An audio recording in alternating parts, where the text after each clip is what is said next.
నమస్కారం. ముఖ్యమంత్రి Nara Chandrababu Naidu team ready అయింది.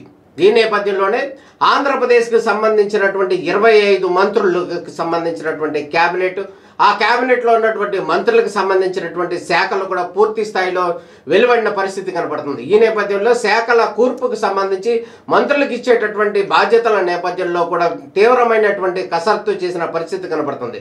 దాదాపు 2 రోజుల తర్వాత కానీ దీనికి సంబంధించినటువంటి పూర్తి స్థాయి క్లారిటీ వచ్చిన పరిస్థితి కనపడుతుంది. ఈ క్యాబినెట్లో చంద్రబాబు నాయుడు యొక్క పూర్తి మార్కు ఉంది అనటంలో ఎటువంటి సందేహం లేదు. అదేవిధంగా యువనేతగా ఉన్నటువంటి లోకేష్ మార్కు కూడా ఉంది అనటంలో ఎటువంటి సందేహం లేదు.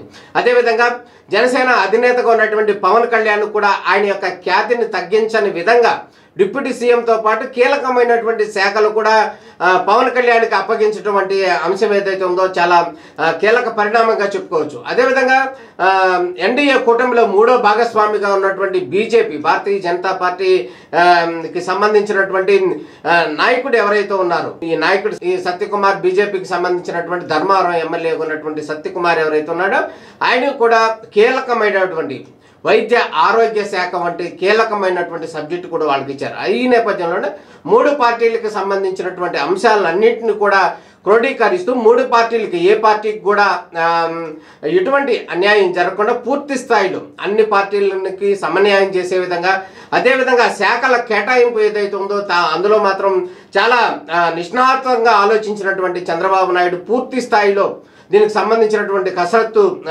అయిపోయిన తర్వాత దీనికి సంబంధించినటువంటి శాఖలు అనౌన్స్మెంట్ జరిగింది. ఈ అనౌన్స్మెంట్ తర్వాత కూడా శాఖల్లోకి సంబంధించినటువంటి మంత్రులు ఎవరైతే ఉన్నారో ఆ మంత్రులకు ఇచ్చినటువంటి పోర్ట్ఫోలియోలు ఏవైతే ఉన్నాయో అవన్నీ కూడా చాలా సునిశ్చితంగాను, అదేవిధంగా చాలా కీలకమైనటువంటి బాధ్యతలు ఎవరెవరికి కావాలి, ఎటువంటి బాధ్యతలు అనే అంశానికి సంబంధించి మనం ఆలోచిస్తే కనుక చాలా కీలకమైనటువంటి శాఖలు, చాలా కీలకమైనటువంటి వ్యక్తులకు, అదేవిధంగా సీనియర్లకు, జూనియర్లకు సంబంధించి వాళ్ళందరినీ సమన్వయం చేస్తూ కూడా చంద్రబాబు నాయుడు ఆధ్వర్యంలో జరిగినటువంటి ఈ క్యాబినెట్ నిర్మాణం అయితే సక్సెస్ఫుల్ క్యాబినెట్గా ఉంది అనేది అయితే చెప్పుకోవచ్చు.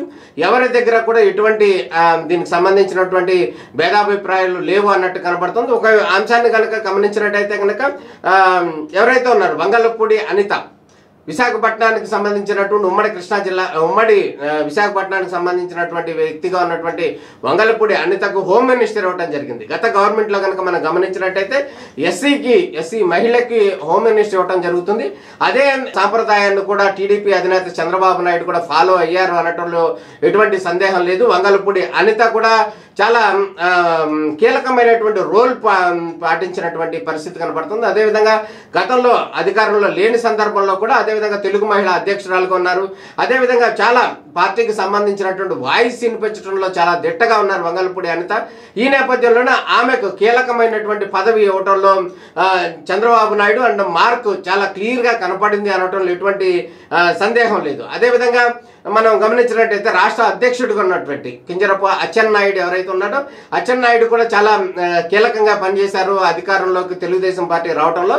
దీంట్లో భాగంగానే రాష్ట్రంలో ఉన్నటువంటి ప్రజలకు, అదేవిధంగా రాష్ట్రంలో ఉన్నటువంటి ప్రజానికానికి ఎక్కువగా కీలకంగా ఉన్నటువంటి వ్యవసాయ రంగం, అంటే ఆంధ్రప్రదేశ్లో కనుక రైతులు కనుక మెజార్టీ రైతులందరూ కూడా వీరందరూ కూడా వ్యవసాయం మీద ఆధారపడుతున్న పరిస్థితి కనపడుతుంది. ఈ నేపథ్యంలోనే వ్యవసాయ రంగాన్ని అచ్చెన్నాయుడికి ఇవ్వడం జరుగుతుంది. ఈ అచ్చెన్నాయుడు కూడా చాలా కీలకంగా వ్యవహరించారు. అందులో భాగంగానే ఈ వ్యవసాయ రంగాన్ని, అదేవిధంగా పాడి పరిశ్రమలని, మత్స్య పరిశ్రమలు, వీటన్నిటిని కూడా క్రోడీకరించి ముందుకు తీసుకెళ్లే అంశం అయితే ఉన్నట్టు కనబడుతుంది. అందులో భాగంగానే ఈ కీలక శాఖలన్నీ కూడా అచ్చెన్నాయుడికి ఇవ్వడం జరుగుతుంది. అదేవిధంగా ఇంకా మనం గమనించినట్టయితే ఇంకా నారా లోకేష్ గతంలో పంచాయతీరాజ్ శాఖ మంత్రిగా పనిచేసినటువంటి నారా లోకేష్కి ప్రస్తుతం హెచ్ఆర్డీకి హ్యూమన్ రిసోర్స్ డెవలప్మెంట్, అదేవిధంగా ఐటీ కమ్యూనికేషన్స్ ఇవ్వడం జరుగుతుంది. అదేవిధంగా విద్యాశాఖ, వీటన్నిటిలో కూడా కీలకమైనటువంటి అంశాలన్నీ కూడా నారా లోకేష్ దగ్గర ఉన్నాయి. అదేవిధంగా ఆర్టీసీ కూడా ఏదైతే ఉందో మహిళలకు ఉచిత బస్సు ఇస్తామని కూడా గతంలో చెప్పడం జరుగుతుంది. అదేవిధంగా అమ్మఒడి లాంటి పథకం, చేయూత కానీ లేకపోతే మహిళల వారికి సహాయం అందించే కార్యక్రమం ఏదైతే ఉందో అది కావచ్చు, పెన్షన్లు కావచ్చు, ఇటువంటి కీలకమైనటువంటి అంశాలు ఏవైతే ఉన్నాయో గతంలో హామీలు ఇచ్చిన సందర్భం కావచ్చు, వీటన్నిటికి సంబంధించినటువంటి డిఎస్సి విద్యార్థులకు సంబంధించినటువంటి డిఎస్సి ప్రకటన కావచ్చు, వీటన్నిటికి కూడా అంశాలు కూడా నారా లోకేష్కి సంబంధించినటువంటి పోర్ట్ఫోలియోలో భాగంగా ఉన్నాయి. అందులో భాగంగా ఆ హామీలు అమలు చేయడంలో కూడా నారా లోకేష్ కూడా చాలా కీలకంగా పనిచేస్తారు. అందులో భాగంగానే ఈ శాఖలన్నీ కూడా లోకేష్కి దగ్గర ఉన్నాయి అనటంలో ఎటువంటి సందేహం లేదు. అదేవిధంగా మనం డిప్యూటీ సీఎం పవన్ కళ్యాణ్ గురించి మనం ఆలోచించినట్టయితే పవన్ కళ్యాణ్కి గతంలో నారా లోకేష్ పోర్ట్ఫోలియోగా ఉన్నటువంటి పంచాయతీరాజ్ శాఖను చాలా కీలకమైనటువంటి శాఖ. ఆ శాఖ రాష్ట్ర వ్యాప్తంగా ఉంటుంది. అదేవిధంగా అందరు ఎమ్మెల్యేలతో కూడా సత్సంబంధాలు ఉన్నటువంటి శాఖ. ఆ శాఖకు సంబంధించి ప్రస్తుతం కనుక పవన్ కళ్యాణ్ కూడా ఇవ్వడం జరుగుతుంది. పవన్ కళ్యాణ్ తీసుకున్న తర్వాత ఇది అదేవిధంగా రాష్ట్రానికి సంబంధించి కేంద్ర గ్రామీణాభివృద్ధి సహాయ మంత్రిగా ఉన్నటువంటి పెమ్మసాని చంద్రశేఖర్ కూడా మన రాష్ట్రానికి సంబంధించిన వ్యక్తి. వీళ్ళిద్దరు కోఆర్డినేషన్లో కనుక రానున్న రోజుల్లో రాష్ట్రానికి సంబంధించినటువంటి డిప్యూటీ సీఎంగా ఉన్నటువంటి పవన్ కళ్యాణ్ కావచ్చు, అదేవిధంగా కేంద్ర మంత్రిగా ఉన్నటువంటి పెమ్మసాని చంద్రశేఖర్ కోఆర్డినేషన్లో కనుక గమనించినట్టయితే రానున్న రోజుల్లో మేజర్ ఫండ్స్ అన్నీ కూడా రాష్ట్రానికి వచ్చే అవకాశం ఉంది. దాంట్లో భాగంగానే పవన్ కళ్యాణ్కి ఆయన ఖ్యాతిని మరింత ఇముడింపై చేసే విధంగా కూడా పోర్ట్ఫోలియో ఇవ్వటం జరుగుతుంది. అదేవిధంగా ఇక చంద్రబాబు నాయుడు కనుక గమనించినట్టయితే సాధారణ పరిపాలనగా కావచ్చు, అదేవిధంగా ఇంకా మంత్రులకు కేటాయించినటువంటి శాఖలు ఏవైతే ఉన్నాయో ఆ శాఖలన్నిటి కూడా ముఖ్యమంత్రి బాధ్యత వహిస్తారని కూడా భావించవచ్చు. అదేవిధంగా మరో కీలక శాఖగా ఉన్నటువంటి మైన్స్ అండ్ ఎక్సైజ్ కూడా చాలా కీలకమైనటువంటి శాఖ. ఈ శాఖకు సంబంధించినటువంటి కొల్లు రవీంద్ర ఎవరైతే ఉన్నారో కొల్లు రవీంద్ర టీడీపీ పార్టీకి సంబంధించినటువంటి చాలా సన్నిహితంగా ఉన్నారు. అదేవిధంగా టీడీపీ పొలిట్ బ్యూరోగా ఉన్నటువంటి బీసీ నేతకి, అదేవిధంగా గతంలో వైఎస్ జగన్మోహన్ రెడ్డి ప్రభుత్వంలో కనుక జైలుకి వెళ్ళొచ్చిన పరిస్థితి కూడా కనుక అంటే అనేక ఇబ్బందులు కూడా పడినటువంటి పరిస్థితి. అదేవిధంగా గతంలో కూడా కొల్లు రవీంద్ర ఎక్సైజ్ శాఖ మంత్రిగా కూడా పనిచేశారు. ఈ నేపథ్యంలో అప్పుడు ఎటువంటి ఇబ్బందులు రాలేదని చెప్పి భావించినటువంటి టీడీపీ అధిష్టానం మొత్తానికి కొల్లు రవీంద్రకి ఎక్సైజ్ శాఖ మంత్రిగా ఇవ్వటం జరుగుతుంది. అదేవిధంగా మైన్స్ ఏదైతే ఉందో గతంలో కనుక మనం గమనించినట్టయితే గనుల శాఖకు సంబంధించిన చాలా ఆరోపణలు కూడా వచ్చిన సందర్భం ఉంది. అదేవిధంగా శాండ్ కూడా చాలా ఇబ్బందికర పరిస్థితులు ఉన్నాయి. ఇసుక దొరకని పరిస్థితులు కనపడుతుంది. భవన నిర్మాణం ఎక్కడికక్కడ ఆగిపోయిన పరిస్థితి కనపడుతుంది. సామాన్యులు ఇసుక కొనాలంటే కూడా చాలా కష్టమైన పరిస్థితి ఉంది. ఈ నేపథ్యంలో కూడా కొల్లు రవీంద్రకి ఈ శాఖలు కేటాయించడం అనేది కూడా చాలా కీలక పరిణామంగా చెప్పుకోవచ్చు. అదేవిధంగా హెల్త్కి సంబంధించినటువంటి మనం భావించినట్టయితే ఎవరైతే ఉన్నారో సత్యకుమార్ బీజేపీకి సంబంధించినటువంటి ఎమ్మెల్యేగా ఉన్నటువంటి గతంలో ఇప్పుడు మంత్రిగా ఉన్నటువంటి సత్యకుమార్ ఎవరైతే ఉన్నారో సత్యకుమార్కి వైద్య ఆరోగ్య శాఖ ఇవ్వడం జరిగింది. ఇది కూడా చాలా కీలకమైనటువంటి శాఖగా భావించవచ్చు. మనం కనుక గమనించినట్టయితే క్యాబినెట్లో కనుక కూర్పు ఏ విధంగా ఉంది అనేది అంశాన్ని కనుక గమనించినట్టయితే జనసేన పార్టీకి సంబంధించినటువంటి నాదెళ్ల మనోహర్ ఎవరైతే ఉన్నారో ఆయనకి సంబంధించి food and civil supplies and consumer affairs శాఖ. ఇది కూడా ప్రజలకు సంబంధించినటువంటి నిత్యావసర అవసరాలను ఏర్పాటు చేసే అంశం కావచ్చు. Food and civil supplies consumer affairs అనేది చాలా కీలకమైనటువంటి శాఖగా మనం భావించవచ్చు. అదేవిధంగా మనం కనుక గమనించినట్టయితే Ponguru Narayana municipal administration and urban development ఈయన కూడా గతంలో కూడా మున్సిపల్ శాఖ మంత్రిగా పనిచేశారు.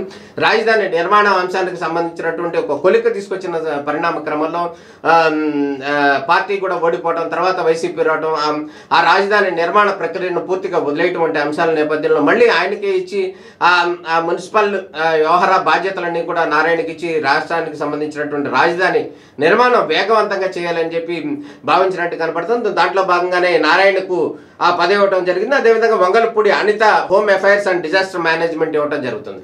ఇప్పుడే మనం చర్చించుకున్నాం కీలకమైనటువంటి హోంశాఖ టీచర్ స్థాయి నుంచి హోమ్ మినిస్టర్ స్థాయి వరకు ఎదిగినటువంటి వంగలపూడి అనిత చాలా బెస్ట్ లీడర్గా ఉంది అనటంలో, అదేవిధంగా టీడీపీ అధిష్టానానికి కూడా చాలా నమ్మకమైనటువంటి నాయకురాలుగా ఉంది. అందుకే ఆమెకు హోమ్ మినిస్టర్ ఇవ్వడం అనేది చాలా శుభ పరిణామంగా చెప్పుకోవచ్చు. అదేవిధంగా సత్యకుమార్కి హెల్త్ అండ్ ఫ్యామిలీ వెల్ఫేర్ ఇచ్చారు. అదేవిధంగా డాక్టర్ నిమ్మల రామానాయుడు ఎవరైతే ఉన్నారో వాటర్ రిసోర్స్ అండ్ డెవలప్మెంట్, గతంలో కూడా నిమ్మల రామానాయుడు పార్టీ అధికారంలో లేని సందర్భంలో కూడా ఆయన ఖచ్చితంగా టీడీపీ వాయిస్ ప్రజల్లోకి వినిపించడంలో కూడా, అదేవిధంగా పార్టీ కార్యకర్తగా కూడా చాలా సేవలు అందించారు. ఈ నేపథ్యంలోనే ఆయనకి వాటర్ రిసోర్సెస్ అండ్ డెవలప్మెంట్ పదవి ఇవ్వడం జరుగుతుంది. అంటే ఇది కీలకమైనటువంటి శాఖ. దీంట్లో పోలవరం నిర్మాణం కావచ్చు, అదేవిధంగా ఇతర ప్రాజెక్టుల నిర్మాణం కావచ్చు, రైతులకు సంబంధించినటువంటి వాటర్కి సంబంధించినటువంటి అంశం చాలా రైతు అనుబంధ సంస్థగా ఉంది. దీంట్లో కూడా చాలా మెజార్టీ ఫలితాలు ఉంటాయనేది చెప్పి ఆశిస్తున్నారు చంద్రబాబు నాయుడు. అదేవిధంగా నజీం మహమ్మద్ ఫరూక్ ఎవరైతే ఉన్నారో ఈయన law and justice minority welfare minority మినిస్టర్గా ఉన్నటువంటి మహమ్మద్ ఫరూక్ ఎవరైతే ఉన్నారో ఆయన కూడా law and justice minority welfare ఇవ్వడం జరిగింది. అదేవిధంగా ఆనో రామనారాయణ రెడ్డి, నెల్లూరుకు సంబంధించినటువంటి ఆనో రామనారాయణ రెడ్డి సీనియర్ మంత్రిగా ఉన్నారు. ఈయనకి ఎండోమెంట్ డిపార్ట్మెంట్ ఇవ్వడం జరిగింది. రాష్ట్రంలో ఉన్నటువంటి దేవాలయాల పరిరక్షణలో భాగంగా ఆనో రామనారాయణ రెడ్డి సీనియారిటీని గుర్తించినటువంటి చంద్రబాబు నాయుడు ఆయనకి ఆనో రామనారాయణ రెడ్డికి ఎండోమెంట్ శాఖ ఇవ్వటం అనేది చాలా శుభ పరిణామంగా చెప్పుకోవచ్చు. అదేవిధంగా పయ్యావుల కేశవ్ ఎవరైతే ఉన్నారో పయ్యావుల కేశవ్ అనంతపురంలో ఉన్నటువంటి ఫైర్ బ్రాండ్గా ఉన్నటువంటి finance and planning, commercial taxes and legislatives దానికి సంబంధించినటువంటి కీలకమైనటువంటి శాఖని పయ్యావుల కేశవ్కు చంద్రబాబు నాయుడు కట్టబెట్టారు అనటంలో ఎటువంటి సందేహం లేదు. ఈయన అసెంబ్లీలో కనుక గమనించినటువంటి సందర్భంలో కూడా టీడీపీ వాయిస్ను బలంగా వినిపించడంలో కీలక పాత్ర వహించారు అనటంలో ఎటువంటి సందేహం లేదు. అదేవిధంగా finance and planning, commercial taxes ఈ మూడు కూడా చాలా కీలకమైనటువంటి శాఖలు. ఈ నేపథ్యంలోనే పయ్యావుల కేశవ్కు మొదటిసారిగా మంత్రిగా ఇచ్చారు. అదేవిధంగా చాలా సీనియర్ లీడరు, పార్టీ వాయిస్ వినిపించడంలో చాలా ప్రముఖమైనటువంటి వ్యక్తి అని చెప్పుకోవచ్చు. అదేవిధంగా అనగాని సత్యప్రసాద్ ఎవరైతే ఉన్నారో ఈయన బీసీ మన గుంటూరు జిల్లాకు సంబంధించిన వ్యక్తి. అదేవిధంగా ఆయనకి రెవెన్యూ రిజిస్ట్రేషన్ అండ్ స్టాంప్స్ అనేది చాలా ఇంపార్టెంట్ శాఖ. ఈ రాష్ట్రానికి రెవెన్యూ రావాలంటే కనుక ఖచ్చితంగా ఆ శాఖ యొక్క పనితనం అయితే కీలకంగా ఉంటుంది అనటంలో సందేహం లేదు. అయితే ఈ నేపథ్యంలో అనగాని సత్యప్రసాద్కు ఈయన కూడా చాలా పార్టీ వాయిస్ వినిపించండి గతంలో కూడా పనిచేశారు. ఈ నేపథ్యంలోనే రేపల్లికి సంబంధించినటువంటి ఇన్ని మంచి కీలకమైనటువంటి పదవి బీసీ నాయకుడిగా ఉన్నట్టు ఆయనకి ఈ రెవెన్యూ స్టాంప్స్ అండ్ ఇది రావటం అనేది చాలా కీలకమైనటువంటి అంశంగా భావించవచ్చు. అదేవిధంగా కొలుసు పార్థసారథి ఎవరైతే ఉన్నారో ఈయన గతంలో పెనంలూరు ఎమ్మెల్యేగా పనిచేశారు, గతంలో మంత్రిగా కూడా పనిచేశారు రాజశేఖర రెడ్డి దగ్గర కూడా.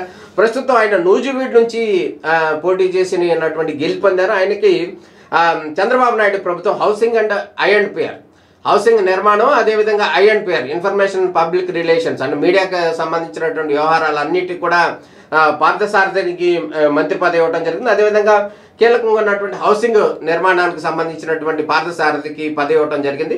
ఈ నేపథ్యంలోనే ఆంధ్రప్రదేశ్కి సంబంధించినటువంటి వాయిస్ అన్ని కూడా ఖచ్చితంగా పార్థసారథి ద్వారా బయటకు వచ్చే అవకాశం కనపడుతుంది. అదేవిధంగా డాక్టర్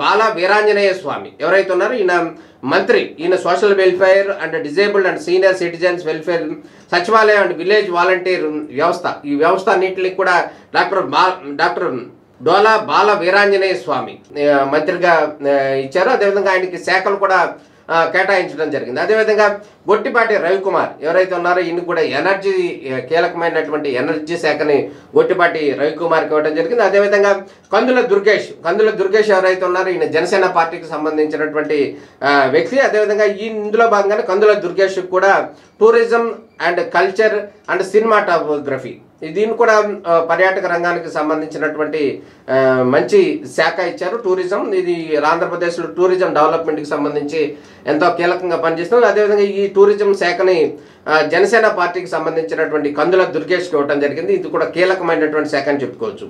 అదేవిధంగా Gummadi Sandhyarani women and child welfare and tribal welfare, ఇది విజయనగరంకి సంబంధించినటువంటి గుమ్మడి సంధ్యారాణి మొదటిసారి మంత్రిగా కూడా అవుతున్నారు. అదేవిధంగా ట్రైబల్ కాబట్టి ఈమె women and child welfare, tribal welfare ఇవ్వడం జరుగుతుంది. ఈమె కూడా కీలకమైనటువంటి బాధ్యతలు ఇచ్చారు ఉమెన్ అండ్ చైల్డ్ వెల్ఫేర్ అని చెప్పుకోవచ్చు. అదేవిధంగా బీసీ జనార్దన్ రెడ్డి ఈయన roads and buildings, infrastructure and investments, ఇది చాలా ఇంపార్టెంట్. రోడ్స్ అండ్ బిల్డింగ్స్ కావచ్చు, ఇన్ఫ్రాస్ట్రక్చర్ అండ్ ఇన్వెస్ట్మెంట్స్ ఈ బీసీ జనార్దన్ రెడ్డికి ఇవ్వడం జరిగింది. ఇది కూడా కీలకమైనటువంటి శాఖగా భావించాలి. అదేవిధంగా TG Bharat industries and commerce and food processing. TG Bharat ఎవరైతే ఉన్నారో ఈయన కర్నూలుకి సంబంధించినటువంటి వ్యక్తి. అదేవిధంగా టీజీ వెంకటేష్ యొక్క కుమారుడు. టీజీ వెంకటేష్ ఇంతకుముందు రాజ్యసభ సభ్యుడిగా కూడా కొనసాగిన పరిస్థితి ప్రస్తుతం. అదేవిధంగా టీజీ భరత్ కూడా రాయలసీమ నుంచి కీలకమైనటువంటి శాఖ ఇచ్చారు. Industries and commerce food processing సంబంధించినటువంటి కీలక శాఖ టీజీ భరత్కు ఇచ్చారని చెప్పుకోవచ్చు. అదేవిధంగా ఎస్ సవిత, ఈమె BC welfare, economically weaker section welfare and handlooms and textiles. ఈమె బీసీ వెల్ఫేర్కి సంబంధించినటువంటి ఎస్ సవితకి ఇవ్వడం జరిగింది. బీసీలకు సంబంధించినటువంటి గట్టి వాయిస్ వినిపించడంలో మేడం మంచి వాయిస్ ఉన్న వ్యక్తిగా చెప్పుకోవచ్చు. అదేవిధంగా Vasamsetti Subhash, labour factories and boilers and insurance medical services. Vasamsetti సుభాష్కి లేబర్ మినిస్టర్గా కూడా ఇవ్వడం జరుగుతుంది. అదేవిధంగా Kondapalli Srinivas, MSME SERP NRI empowerment and relations. Kondapalli శ్రీనివాస్కి ఎంఎస్ఎంఈస్ కావచ్చు, సెర్ఫ్ కావచ్చు, ఎన్ఆర్ఐ ఎంపవర్మెంట్ అండ్ రిలేషన్స్ కూడా ఇవ్వడం జరుగుతుంది. అదేవిధంగా Medipalli Prasad Reddy transport, youth and sports సంబంధించినటువంటి మంత్రిగా కూడా ఇవ్వడం జరుగుతుంది. అంటే మొత్తానికి కనుక ఈ క్యాబినెట్ చంద్రబాబు నాయుడుకి సంబంధించినటువంటి 4వ ముఖ్యమంత్రి అయిన సందర్భంగా ఏర్పాటైనటువంటి క్యాబినెట్ ఏదైతే ఉందో ఈ క్యాబినెట్లో మంత్రులకు సంబంధించినటువంటి కీలక శాఖలు కూడా ఇవ్వటం జరుగుతుంది. అయితే ముందు నుంచి కూడా డిప్యూటీ సీఎంగా ఉన్నటువంటి కొణిదెల పవన్ కళ్యాణ్కి ఏ విధమైనటువంటి పోస్ట్ ఇస్తారనేటటువంటి ఉత్సాహం అందరిలో ఉన్న పరిస్థితి కనపడుతుంది. దాంట్లో భాగంగానే పవన్ కళ్యాణ్కి మరోసారి మనం చెప్పించినట్టయితే Panchayati Raj, rural development and rural water supply, environment, forest sciences and technology.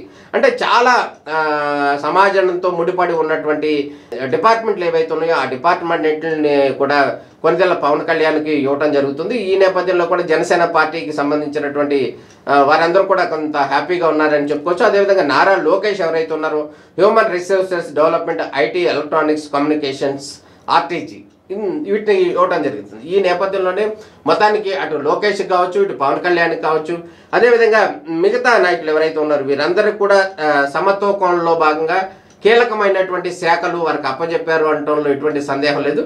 ఈ నేపథ్యంలోనే వారందరూ కూడా చంద్రబాబు నాయుడుకి సంబంధించినటువంటి టీం, క్యాబినెట్ టీం ఏదైతే ఉందో ఈ టీం మాత్రం ఫుల్ ఫ్లెడ్జ్డ్గా శాఖలు కూడా కేటాయించిన నేపథ్యంలో రానున్న రోజుల్లో ప్రజాక్షేత్రంలో దిగి ఏ విధంగా ప్రజలకి సంక్షేమం అందిస్తారు అనటంలో అందులో భాగంగా ఎవరు ముందుంటారు, అదేవిధంగా ఎవరు ఎటువంటి సేవలు అందిస్తారు అనేది అయితే మనం వేచి చూడాల్సిన పరిస్థితి. మొత్తానికి నారా చంద్రబాబు నాయుడు క్యాబినెట్ కూర్పు విషయంలో ఆయన మార్కు ఉండే విధంగా, లోకేష్ యొక్క మార్కు ఉండే విధంగా కూడా ఈ క్యాబినెట్ నిర్మాణం జరిగింది. అదేవిధంగా జనసేన పార్టీకి కూడా అధిక ప్రాధాన్యత ఇస్తూ, అదేవిధంగా బీజేపీకి కూడా కీలకమైనటువంటి వైద్యారోగ్య శాఖ ఇస్తూ, అట్లే మొత్తానికి సమతూకం చేస్తూ కీలకమైనటువంటి శాఖ నిర్మాణం చేశారు చంద్రబాబు నాయుడు అనటంలో ఎటువంటి సందేహం లేదు. రానున్న రోజుల్లో మంచి ఫలితాలు వస్తాయి అనటంలో అయితే మనం అంతా వేచి చూడాల్సిన పరిస్థితి కనపడుతుంది. నమస్కారం.